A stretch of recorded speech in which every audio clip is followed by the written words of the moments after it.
아름다운 본능이 깨어납니다. 여러분의 자유탐구 영역 김성환의 시사야.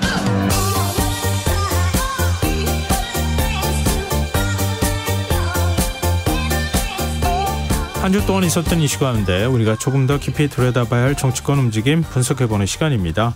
뉴스 외전 늘 함께해 주시는 패널 두 분 소개해드리겠습니다. 이종근 시사평론가 모셨습니다. 안녕하세요. 네, 안녕하십니까. 네, 배종찬 인사이트K 연구소장 자리하셨습니다. 안녕하세요. 안녕하십니까, 배종찬입니다. 네, 요즘에 저희가 청취자 여러분들한테 헌정사상 아니면은 역사상 네. 뭐 이런 표현들을 많이 써서 사상초유 뭐 이런 얘기들을 많이 하게 되는데요. 오늘도 그런 일이 사실은 있었어요. 물론 뭐 사상초유라고 말할 수는 없지만 아주 극히 드문 일이 발생했는데요. 이균영 대법원장 후보자 임명 동의안이 국회에서 부결됐습니다. 대법원장 후보자가 국회 인준을 받지 못한 건 35년 만의 일인데요. 일단 두 분 짧게 네.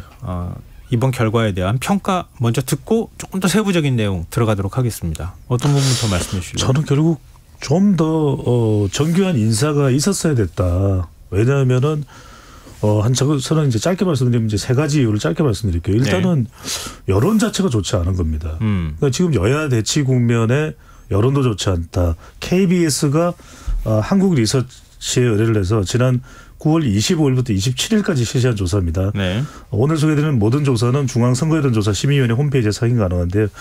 여기서 이 이균영 대법원장 후보자의 국회 인준에 대해서 어떻게 생각하는지 물어봤습니다. 네.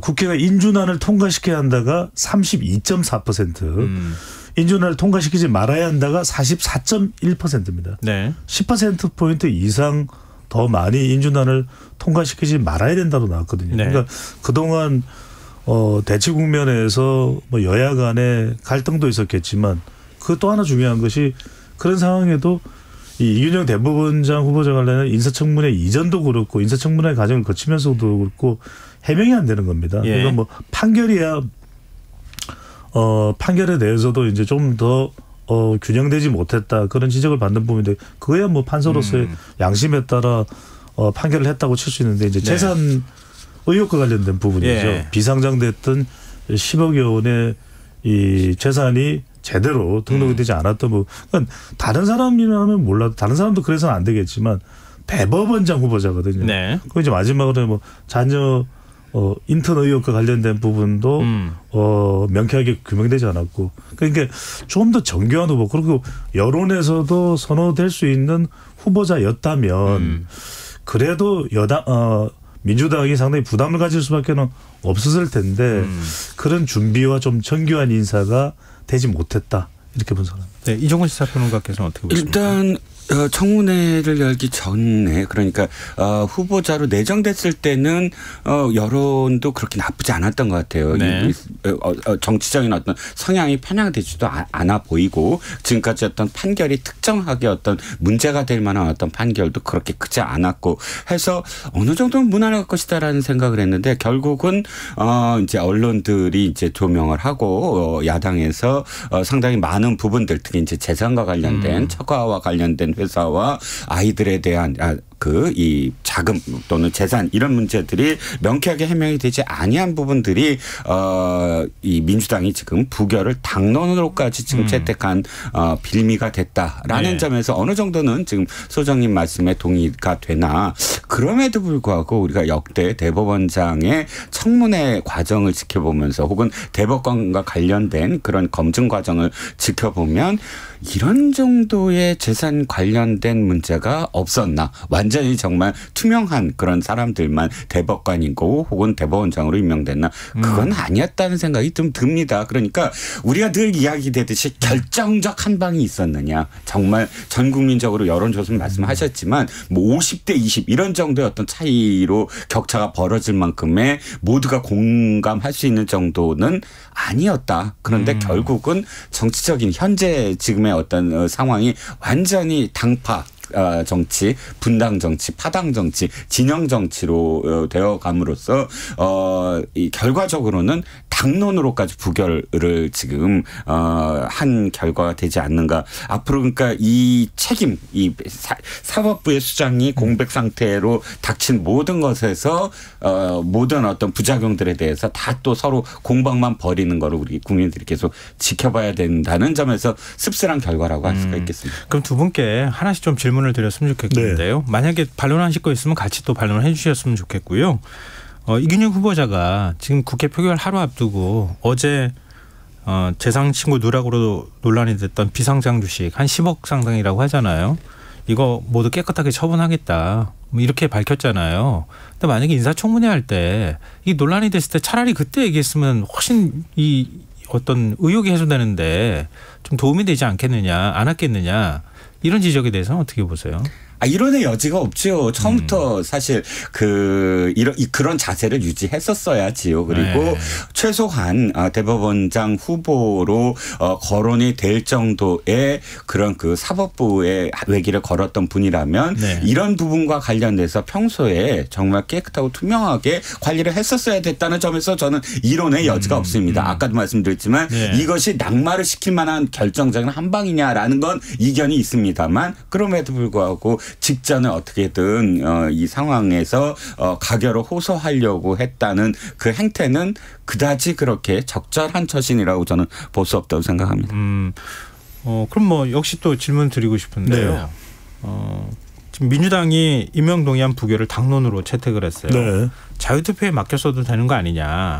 굳이 당론으로 이렇게 부결 의견을 모아서 당론으로 그냥 부결합시다 이렇게 얘기할 이유가 있었느냐. 이것도 여러 정치적 해석이 있을 수 있을 것 같아요. 그렇습니다. 저는 네. 뭐 정치적 성격이 전혀 없다고 할 수는 없을 것 같아요. 제가 이제 데이터 분석 전문가니까 네.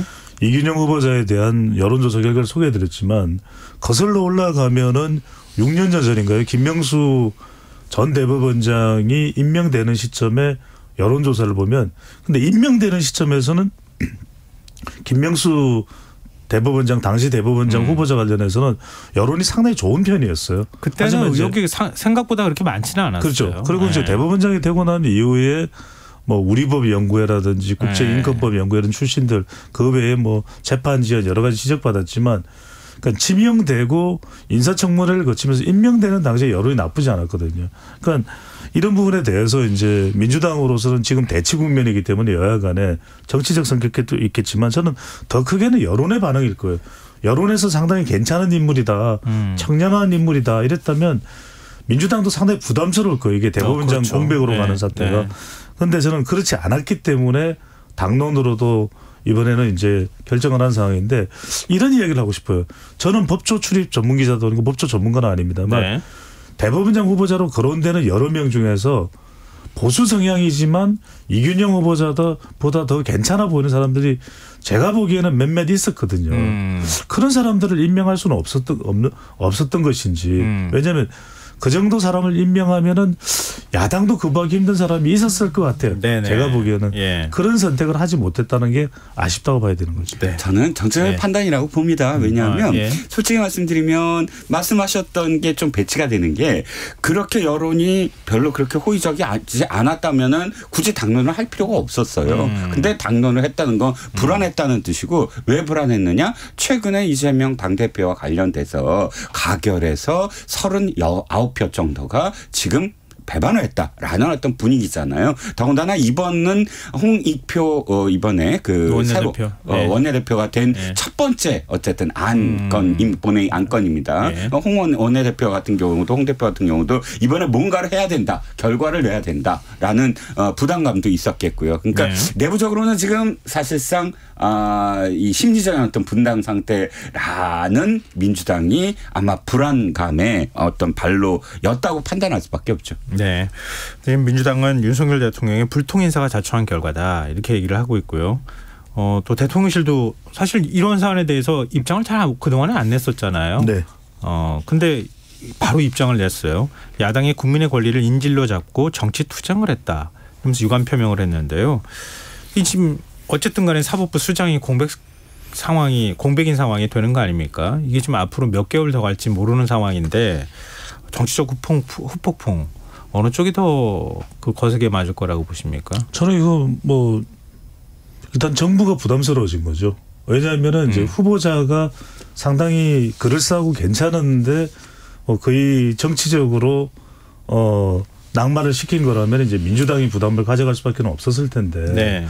좀 그렇지 못한 상황에서 여러 가지 의혹이 드러나는 시점에서 또 이것뿐만이 아닐 거예요. 왜냐하면 지금 인사청문회 관련해서 3명의 후보자에 대해서 유인천 오히려 장관 후보자는 청문 보고서가 채택이 됐어요. 물론 뭐 이제 네. 그 서로 간의 의견이 엇갈리는 걸 병기하는 것으로 하는 조건이 있기는 했지만 그래도 네. 근데 정작 현직 의원인 신원식 장관 후보자는 청문 보고서 채택도 안 됐어요. 김행 장관 후보자는 어디 갔다가 돌아오지도 않았어요. 그러니까 이런 네. 상황이 되다 보니까 이제 국민들의 비판이 쏟아지는 건데 저는 이 상황이 이제 정부로서는 부담이 되는데 짧게 하나만 더 말씀드리면 정치가 완전히 상실됐습니다. 그러니까 네. 이제 지금 또 국회에서는 더불어민주당은 또 해병대 관련해서 이제 패스트트랙에 올리는 그런 상황이 돼버렸거든요. 최상병 사건 관련 저는 왜 이런 부분이 네. 인사와 관련해서 여러 인사청문회 관련해서 왜 협의를 안 하는지. 네. 물론 이제 국민들이 볼 때는 지나치게 당리당략적으로 양쪽이 서로 협의하는 모습을 보면 야합이다, 꼼수 소통이다 이렇게 비판을 할지라도 네. 민생 관련된 사안들까지 넣어서 좀 협의를 해야죠. 지금은 너무 꽉 막혀 있는 상태. 지금 상황을 보면은 앞으로도 그러면 인사청문회는 앞으로 윤석열 대통령이 임기 내내 파행일 테고 네. 대통령은 그런 파행과는 상관없이 그냥 청문 보고서 채택과는 상관없이 계속 임명할 상황이고 이렇게 가서는 안 된다는 거죠. 근데 이게 뭐 협치와 대화가 없는 상황이기 때문에 네. 그건 말씀하세요. 이제 총선이 아마 정리를 해줄 겁니다. 그러니까 무엇을 잘했냐 못했느냐를 판단하는 건 여론조사가 아니라 사실 투표거든요. 그렇죠. 여론조사는 그냥 네. 그 당시에 이 국민들이 어떤 생각을 갖고 있다는 걸 참고할 자료에 불과하지만 여론조사가 아니라 투표로서 사실은 어떤 정치행위에 대해서 심판을 하게 돼 있고 네. 그러니까 내년까지는 계속 이런 상태가 지속이 되고요. 총선 결과에 따라서 어쨌든 이 정치 행태가 좀 바뀔 것 같고요. 두 번째는 윤석열 정부의 이게 부담일까 야당한테 부담일까? 저는 크게는 야당한테 부담일 가능성이 더 높다. 문제는 뭐냐면 예. 윤 대통령의 이런 인사와 관련돼서는 이미 상수가 돼 버렸어요. 그러니까 이게 변수가 됐다. 이렇게 뭐 어떤 그런 그 리듬감이 있고 기승전결이 있는 게 아니라 예. 야당이 비판하는 것에 대해서 알았다. 하지만 이건 내가 그대로 강행하겠다라는 게 계속 누적이 되고 있잖아요. 예. 만약에 이게 문제가 됐다고 한다면 여론조사가 또는 지지율 국정수행에서 계속 반영이 돼갖고 그 계속 추락을 하고 있을 텐데 우리가 여론조사 계속 매주 하잖아요. 수개월 네. 동안 인사불통 때문에 지지율이 추락한다는 그런 직접적인 변수가 없었어요. 네. 거의 상수가 돼버렸다는 거예요. 그리고 그 전 문재인 정부가 야당이 반대하면은 아유 제가 그러면 이 사람 안 나겠습니다. 딴 사람 하겠습니다. 해보지 않았거든요. 윤 대통령 어떻게 했어요? 아이고 야당에서 반대하는 사람 썼더니요 더 잘해요라고 또 불을 질렀었잖아요. 그러니까 그때도 이미 뭐 신기로 계속 갱신했어요. 야당에서 부적격이라고 하거나 혹은 채택을 안 했어도 계속 받아들이면서 임명하면서 그러니까 이게 사실 이 총선 이후에는 달라져야 되겠지만 이것 자체가 문제가 심각하게 어떤 대두될 것 같지는 않아요. 상수가 돼버렸으니까 잘한 거라고 저는 생각하지는 않습니다. 근데 두 번째는 뭐냐. 야당한테 왜 부담이 되느냐.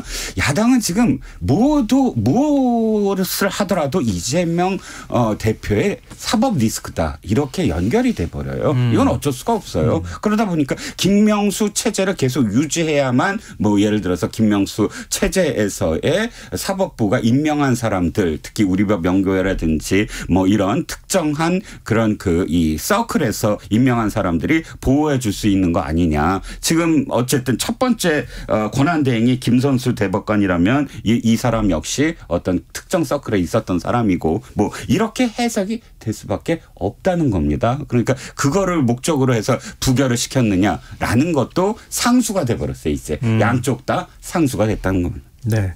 근데 만약에 이번에 그 장관 후보자 윤석열 대통령이 임명하면 21명이 되는 건가요? 20명. 20명이 되는 건가요? 19명 아니었나요? 이번에 이제 장관 지금 신원식 장관 후보자가 이제 청문 보고서 채택 없는 18번째가 되고 네. 이제 나머지 두 사람까지 다 하게 되면. 그런데 이제 유인천 장관은 채택이 됐으니까. 네네. 아, 그렇죠. 김행 후보자까지 되면 이제 19명이 되겠죠. 그러니까 문재인 정부 때는 그때 제가 기억하기로는 30명대 후반까지 샜다 이렇게 얘기를 했는데 그 임기 말까지 30명대 후반이란 말이에요. 아유, 윤석열 정부는 돌파해요. 훨씬 전에 돌파합니다. 그거야 무형화가 나갔죠. 뭐 더 하실 말씀 없으면 인사청문회 얘기로 넘어가죠. 근데 왜냐하면 지금 유인천 문체부 장관 후보자의 경우에는 적격 부적격 의견 함께 실으면서 인사청문 경과보고서가 채택이 됐으니까 그렇죠. 뭐 대통령이 임명하면 될 것 같고 그리고 신원식 국방부 장관은 이미 뭐 재정부 요청까지 간 상황이라서 내일쯤이면 임명할 거다 이런 얘기 나오니까 그렇죠. 국방부 장관을 공석으로 둘 수가 없으니까 그래서 그러니까 그건 이제 두 후보자에 관해서는 다 얘기하자면 저희가 시간이 모자라니까 지금 당장 현안으로 떠오른 김행 여성가족부 장관 후보자 인사청문회 문제 얘기했으면 좋겠어요. 여기 집중해서. 근데 김행 후보자 어디로 간 겁니까? 그러게요. 전화도 안 받으시는 것 같은데 보니까. 그걸 근데 저한테 물으시면 저도 참 궁금해요. 아무도 모른다고 지금 하니. 저도 궁금해요. 노숙할 수 없으니까 저는 집으로 돌아갔겠죠. 그리고 이제 뭐 연락이 안 된다는 것은 일단 뭐 휴대폰을 꺼뒀든지 그렇게 했을 텐데 저는 이제 이런 말씀을 드리고 싶어요. 윤석열 대통령이 지금까지 뭐 또 대통령실에서 나오는 반응이 없고 하다면 그냥 임명 쪽으로 가겠죠. 저는 임명을 하리라고 봅니다. 근데 상당히 좀 부담스러워진 거 아닌가요? 그러니까 뭐 여론의 부담도 된다 하지만 뭐 윤석열 대통령의 인사 스타일이 그런 여론을 의식해서 그럼 임명 절대로 해서는 안 되겠다 이렇게 하는 쪽으로 이제 하지는 않을 것 같고 또 하나는 뭐냐면 방금 전에 이종근 평론가께서 말씀하셨던 대로 지지율이 최근에는 강성 지지층으로 다 이렇게 완전히 고착화가 되고 있거든요. 그래서 지지율이 그렇다고 해서 크게 타격받을 것 같지도 않다라고 판단한다면 더더군다나 뭐 인사를 물리지는 않을 건데 짧게 저는 이것 좀 말씀드리고 싶어요. 지금대로의 인사청문회로 가면 절대 안 될 것 같아요. 그리고 더군다나 이제 저는 후보자가 뭐 굴욕적이거나 위축될 필요는 없습니다만 당당하되 저는 당겸입니다. 겸손해야죠. 왜냐하면 국민들 앞에서의 인사청문이지 무리한 질문을 하는 그 야당 의원을 보고서 무리한 질문이 있었다면 설사 그걸 가지고서 인사청문회를 하고 말고 할 건 아니거든요. 그리고 또 하나는 저는 이제 반드시 바뀌어야 될 것이 왜 그러면 정여세를 납부하고 말고의 여부는 상당히 인사검증에도 중요한 부분이고 주식 거래라든지 이런 게 왜 인사검증에서 법무부에서 안 밝혀지죠. 저는 충분히 정부에서 이 개인정보 노출이 문제가 된다면 사실관계만 하긴 얼마든지 가능하잖아요. 그래서 유인천 장관도 아예 자기가 정여세한 부분에 대해서는 나는 그거 개인정보라서 못 밝히는 거지 독립가구라서 정여세 냈다 그렇게 이야기를 하더라고요. 그러니까 저는 얼마를 냈는지는 공개를 안 했잖아요. 그러니까 저는 그 사실관계 여부 정도는 확인을 해 주는 것이 필요하다는 것이고 왜냐하면 그것에 맞는 정의한 금액만큼에 맞는 세금을 냈는지 여부는 전 첫 번째는 국세청, 두 번째는 법무부에서 외국으로 나가 있는 자녀 같으면 출입국 기록, 그다음에 금융감독원, 정권거래소 통해서 얼마든지 사실관계는 그게 안 되면 거기서 이미 검증이 안 되면 임명 자체를 안 하는 것이 원칙으로 돼야 되겠죠.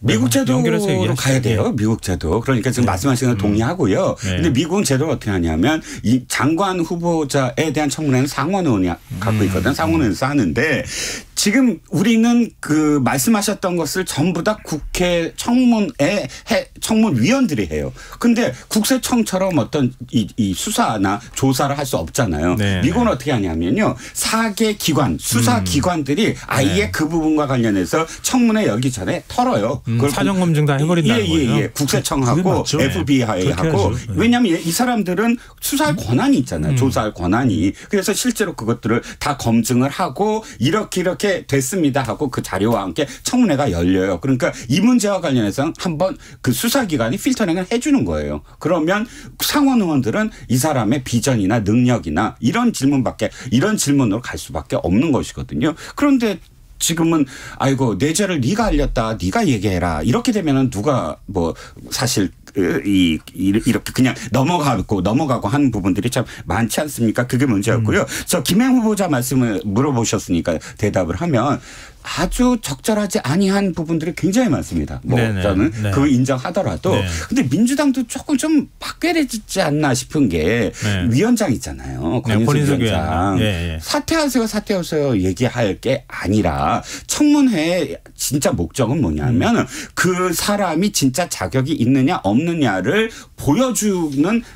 보여주게 되면 돼요. 그래서 국민들이 판단하게 하고 국민들이 또는 언론이 거기에 대해서 공감을 하게 되면 사설부터 다 때려야 될 겁니다. 이거 도저히 안 된다. 대통령 그러니까 그게 여론을 그렇게 몰아가는 건데 무조건 사퇴하세요. 뭐 사퇴 요청이 갑자기 떠오르는 느낌이 들고 두 번째는 뭐냐면 자꾸 위키트리그 경영과 관련돼서 이렇게 물어봐요. 아니 이 지금 위키트리가 언론중재위나 혹은 또는 이 문제가 있다. 뭐 선정에서 그러니까 포털에서도 이게 선정적이다 해갖고 굉장히 많은 지금 문제가 있다라고 얘기하는데 사실 그걸 갖고 문제를 삼으면 어떻게 되냐면 위키트리보다 당시 리스트를 보면 위키트리보다 지금 언론사 중앙 언론사 뭐 보수진 뭐 다 할 거 없이 그 디지털 뉴스들이 훨씬 더 많이 걸리는 거는. 근데 위키트리만 딱 그렇게 뭐 선정적이라고 해서 너 물러나라라고 이야기할 수도 없는 것이고 또 한 말씀만 더 메일을 직원들한테 보냈는데 아니 경영에 신경 써라 더 올려라 뭐 매출을 올리는 방법을 해라라고 얘기했다고 그걸 또 갖고 반박을 하는데 아니 저는 이해가 안 가는 게 편집국장이나 보도국장은 기사의 질에 대해서 기자들한테 얘기하는 건 맞아요. 그런데 경영자들은 사실 매출 올리라는 거 당연히 KBS 사장이 매출 올리라고 하지 이게 지금 공정보도 하라라고 얘기합니까? 공정보도의 책임은 보도국장과 편집국장이시는 거 아닙니까? 그러니까 이게 결정적인 한 방을 진짜 제대로 이렇게 이 여론을 형성해 갈 생각을 아니하고 지역적인 문제를 갖고 계속 그 시비를 걸었다라는 생각이 들어서 아쉬워서 하는 말입니다. 아주 짧게 왜냐하면 이 지금 말씀하신 것 중에서 사퇴하세요 이렇게 말한 적은 없어요. 권인숙 위원장이. 그러면 사퇴하세요라고 얘기했잖아요. 사퇴하시든가 이렇게 얘기했는데 정확한 워딩으로는 왜냐하면 이거는 사퇴하세요라고 강요한 것처럼 오해를 하실 분들이 있을 것 같아서 말씀드리면 저도 낮에 계속 청문회를 보기도 하고 그랬는데요. 그러니까 제출하지 않은 자료 목록까지 전부 다 여가위원장이 쭉 얘기를 하면서 이거 빨리 제출해 주십시오라고 요청을 계속 해왔단 말이에요. 근데 밤까지 제출을 안 하니까 하여튼 어쨌든 실랑이가 있는 상황에서 제출을 왜 안 하시냐. 자료를 제출하지 않을 거면 사퇴하시든가.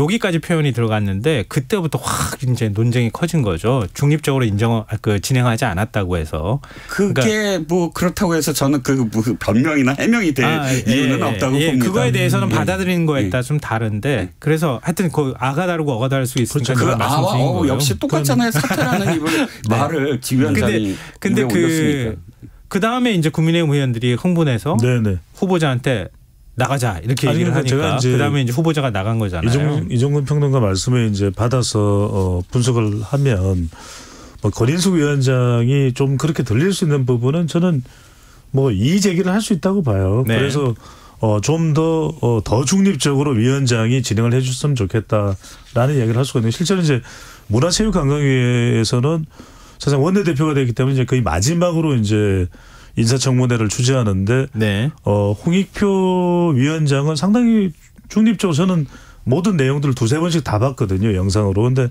상당히 중립적으로 진행을 하더라고요. 그런 걸 보면은 조금 차이가 있는데 그런 부분들은 이제 더 중립적으로 해달라 요구할 수 있는데 저는 두 가지만 짧게 말씀드리면 일단은 자료 제출 미비는 정말 심각한 문제입니다. 자료 제출 미비는 이건 너무나 심각한 문제이기 때문에 저는 자료 제출을 하지 않을 거면은 이것을 청문회를 끝내는 상황이 된다라는 게 말이 안 될 것 같아요. 왜냐하면 자료 제출 안 된 걸로 거의 오전 시간을 다 보내요. 그리고 오후 시간에도 그 자료를 제출한 건데 또 미비해서 또 제출하라고 이야기를 해야 돼요. 이런 상황이 되면 안 될 것 같아요. 이건 거의 저는 자료 제출만큼은 강제적으로 이루어지고 만약 이 자료 제출이 안 되면 아예 청문회를 못하고 임명 자체가 안 되는 방식으로 가야 맞을 것 같고 그다음에 지금 청문회가 계속 재개되는데 김행 후보자가 나가버리는데 돌아오지 않았어요. 이것도 저는 심각한 부분인데 그래서 저는 인사청문회를 하루나 차수를 변경해서 1박 2일 정도 하는데 거쳐서는 안 될 것 같아요. 제대로 의문이 풀리지 않으면 적어도 3일까지 간다. 이렇게 후보자가 어디로 가거나 사라져서 돌아오지 않는 사태고 지금 뭐 다 찾고 있는 거 아닌가요?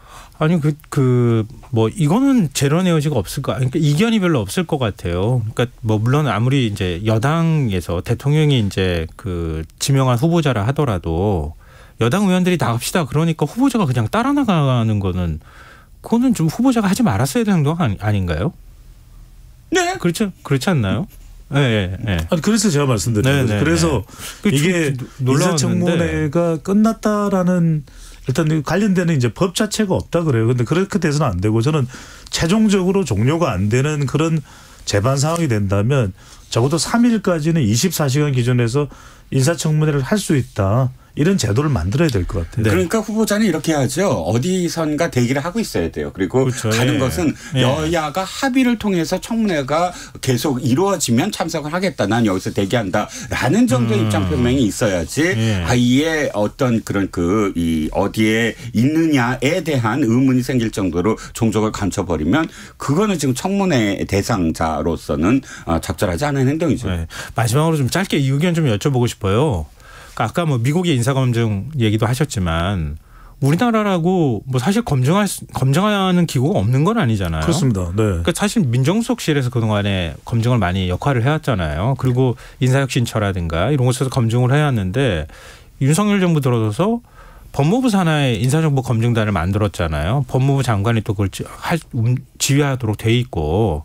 근데 인사검증을 과연 하는 건가? 제대로 하는 건가? 이런 시스템에 대한 의문을 자꾸 제기하거든요. 이 말씀을 드리고 싶은 게 뭐냐면 대통령실에 있었던 민정수석실에서 그 기능을 했었는데 그게 없어졌다면 저는 법무부로 올 게 아니라 국무총리실로 가는 게 맞을 것 같아요. 왜 그러냐면 적어도 국무위원을 임명할 때 그 재청은 국무총리가 하는 거 아닙니까? 일단 우리 법상으로. 예. 그런데 같은 법무부 장관이 다른 장관의 인사검증을 한다. 그거 굉장히 어려운 일일 것 같아요. 그리고 대통령이 임명을 했는데 어떻게 그걸 대통령과 가까운 법무부 장관이 그걸 이건 아닙니다. 검증을 해봤더니 아닙니다. 노입니다라는 이야기를 하기 쉽지 않을 것 같아요.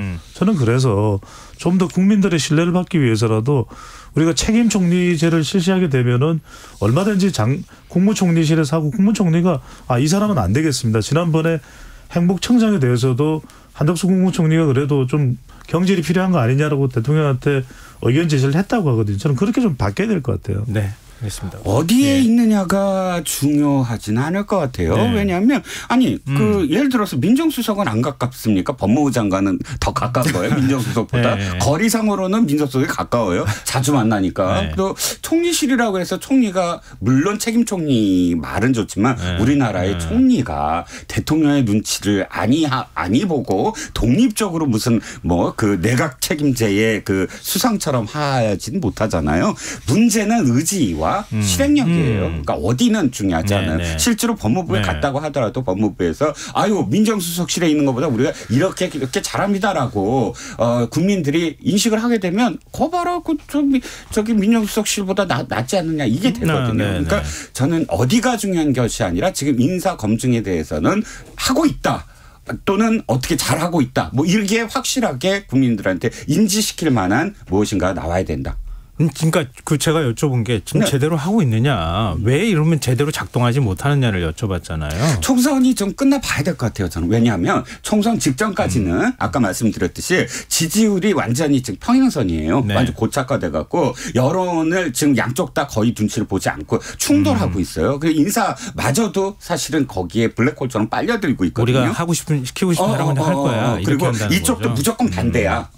난 반대했어. 누구를 하든 이런 느낌이에요. 양쪽 다. 그러니까 총선에서 어쨌든 둘 중에 손 한번 딱 들어주고 그다음에 정상 완전히 국회 정상화 그다음에 청문회 정상화 인사 검증의 정상화 이런 것들이 투표로서 사실 저는 마감이 될 수 있다고 봅니다. 네, 알겠습니다.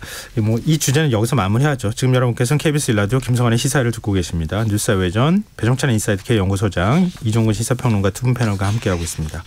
자, 이제 화제를 강서구청장 선거, 보궐선거로 좀 돌려봤으면 좋겠는데요. 사전투표 오늘 시작을 했어요. 10% 조금 안 되게 사전투표가 나왔던 것 같은데 보통은 이제 사전투표가 한 20% 정도 전체 유권자 대비 한 20% 정도가 나오잖아요. 내일이 마침 토요일이기 때문에 그렇죠. 좀 더 올라갈 가능성도 있고 지금 그 사전투표율하고도 뭐 한번 비교해서 말씀해 주셔도 좋고요. 이번 선거 판세 어떨 거라고 예상하십니까? 우선 이제 투표율이 중요한데 사전투표율에 대해서만 짧게 말씀드리면은 예상했던 것보다는 그렇게 높지는 않은 것 같아요. 왜냐하면 오늘 평일이잖아요. 네, 평일이라 하더라도 사전투표가 하루 종일 진행이 됐는데 그러면 뭐 출근 전이든 출근 중간이 그러니까 업무 중 중간이든 퇴근 직후에도 할 수는 있을 텐데 물론 이제 내일이 토요일이고 휴일이니까 더 많이 한다고 또 볼 수도 있겠죠. 근데 조직표가 많이 동원되는 보궐선거의 경우라면 첫날도 상당히 높았던 과거의 사례가 있어요. 그런 거에 비하면 제가 예상컨대는 적어도 첫날에 한 10%가 넘는다면 투표율이 높은 편일 텐데 그렇지는 않은 것 같고 이제 일단 내일은 기다려봐야 되고 오늘까지는 이제 8.48%. 예, 10% 넘질 못했고요. 그리고 이제 이번 선거는 두 가지 측면에서 봐야 될 것 같아요. 하나는 전반적인 선거 환경은 좀 민주당이 유리한 흐름입니다. 이건 뭐 이제 선거 환경을 가지고 말씀드리니까 지역구에 3명의 의원이 이제 더불어민주당이고 지난 대선에서도 이재명 후보가 윤석열 후보보다는 더 많이 득표를 했던 곳이고 전통적으로도 저 민주당이 좀 더 강세를 유지해왔던 그런 지역인데 그래서 이번에도 이 보궐선거의 원인 제공이 뭐 김태우 후보고 그 외에 이제 결과적으로 사면 받고 난 이후에 또 경선을 거쳐서 공천을 받았다. 이런 것도 이제 비판과 평가를 받을 부분이고 또 하나는 이제 중요한 게 결과적으로 이제 투표율인데 투표율이 과연 어떻게 될까 이게 사실 제일 중요합니다. 보궐선거이기 때문에 이런 선거 환경 속에서도 30대 40대 이 지역에 30대 유권자가 큰 차이는 아니지만 상대적으로 다른 연령대에 비해서 제일 많아요. 그러니까 이들이 얼마나 투표를 하느냐 또는 국민의힘 지지 성향이 강한 60대와 70대 이상의 투표율이 과연 본 선거일 날 좀 많이 몰릴 것으로 보이는데 얼마나 되느냐가 핵심이라고 봐야 되겠죠. 그럼 투표를 한 몇 퍼센트 정도 예상하세요? 저는 30%대를 예상을 합니다. 30%대요? 네. 보궐선거가 과거 30%대 많이 나왔긴 했는데 이번엔 조금 높아지지 않겠네 이런 관측도 있기는 하거든요. 그래서 김성환 앵커 말씀대로 이제 40% 예상을 하는 경우가 있는데 저는 사전투표가 이 정도면 또 정치 혐오도 저도 지역을 한번 돌아다녀 봤거든요. 강서구 쪽에 마곡이나 사실 정치 혐오도 상당히 높은 편이더라고요. 그런 점에서 저는 한 30%대 한 중반 정도 예상합니다. 이 정도는 그럴 수밖에 없어요. 보세요? 30% 될 거예요. 왜냐하면 사전투표를 보궐선거 사전투표를 생각하셔야 돼요. 기존에 어떤 본선거에서의 사전투표는 정부에서 다 할 수 있어요. 내가 직장 앞에 있는 주민센터에 가서 할 수도 있고 하는데 보궐선거는 그 안에서만 해야 돼요. 그러니까 그 지역에서만 하는 사전투표가 쉽지가 않다. 저기 출근한 사람들이 어떻게 자기 지역구에 또 가갖고 강서구에 가서 해요. 안 되고요. 또 이번에 다른 선거가 없잖아요. 예를 들어서 국회의원 선거랑 끼어든다든지 어떤 이벤트가 함께 있어야 되는데 딸랑 요거 하나예요. 그리고 말씀하셨듯이 정치 혐오 너무 강해요. 그러다 보니까 양 후보가 지금 언론에서는 처음에 이랬잖아요. 윤석열 대 이재명이다. 근데 실제로 선거운동은 그렇게 안 해요. 보니까 지금 그 김태우 후보도 색깔 빨간색 안 입었어요. 하얀색 입었어요. 그러니까 이 지금 국민의힘이 하고 윤석열 대통령이 임명한 사람이다라는 거를 어쨌든 색깔로서 좀 빼고 있어요. 색깔로 흰 옷으로. 지금 진교훈 후보 마찬가지입니다. 선거 홍보물이나 혹은 이야기할 때 이재명 당대표가 현저히 없어요. 사진 딱 꼴랑 한 장이고 그것을 크게 이야기하잖아요. 양쪽 다 현장을 가봤더니 아이고 이재명 당대표와 윤석열 대통령을 전면에 내세웠다가는 이거 불리하겠구나 라는 지금 느낌이 있다는 거예요. 그러다 보니까 이건 어떤 의미? 정치에 대해서 혐오감이 굉장히 많다. 무당층이 많다. 이들이 안 움직일 가능성이 많다. 그 구 내에서도 그러면 투표율은 높지 않을 거다. 라는 겁니다. 지금 투표율이 높으면은 상대적으로 민주당한테 유리할 수 있다 이렇게 말씀하신 거잖아요. 근데 지금 투표율이 뭐 지금 30%대 두 분 다 말씀을 하시는데 그러면 이 정도 투표율이면 거의 조직표만 나온다고 가정을 해도 될 정도가 아닐까 적극적인 싶거든요. 지지층들이 나온다고 봐야 되겠죠. 양쪽 다예요. 그러니까 민주당에서의 조직 것들이 네. 일단 나올 테고요. 조직은 어차피 그거는 어떤 의미로도 다 나오니까 그다음에 네. 이쪽 국민의힘에서는 원래 적극적인 어떤 투표 의지가 있는 사람들 네. 민주당보다 그러니까 민주당의 20대 30대보다 50, 60대가 적극적으로 투표한다고 만약에 세대론으로 가정을 했을 때는 양쪽이 30%대가 무엇을 의미하느냐 어느 쪽이 더 유리하느냐라는 건 아직은 몰라요. 모르겠어요. 뭐 여론사나 뭐 이런 것들을 보면 약간 좀 한쪽으로 기울어진 듯한 느낌도 봤는데 지금 이종훈 평론가 말씀하신 것처럼 이거는 뚜껑 열어봐야 한다. 근데 절대적으로 네. 민주당이 유리한 건 맞아요. 아까 표현하셨듯이 네. 조직은 무조건이에요. 3개 지역구의 지역구 의원들이 모두 다 지금 민주당이고요. 그리고 여기는 지금 김태우 강서구청장이 간신히 된대요. 이번에 처음으로. 지난해 지방 선거에서 계속 지는 어떤 이 지역구에서 바람을 일으켜서 됐는데 지금 바람이 또 불어야 되는데 바람이 확실히 부느냐예요. 알겠습니다. 이거 지금 며칠 뒤면은 투표 결과 알 수 있는데요. 네, 내일 투표율이 참 중요할 것 같아요. 네, 내일 투표율이 어느 정도 올라가느냐 네. 이것도 좀 주목해봐야 될 필요가 있을 것 같아요. 만약 내일 한 20%까지도 간다고 하면은 높아지는 거죠. 그러면 40%는 돌파하고. 예, 그걸 한번 숫자를 기억해 두셨다가 내일 사전 투표율을 한번 청취자분들도 기억해 두시면 어떨까 싶습니다. 예. 자, 오늘 뉴스의 외전 지금까지 이종근 시사평론가 배종찬 인사이트 K연구소장 두 분과 함께했습니다. 고맙습니다. 감사합니다. 고맙습니다.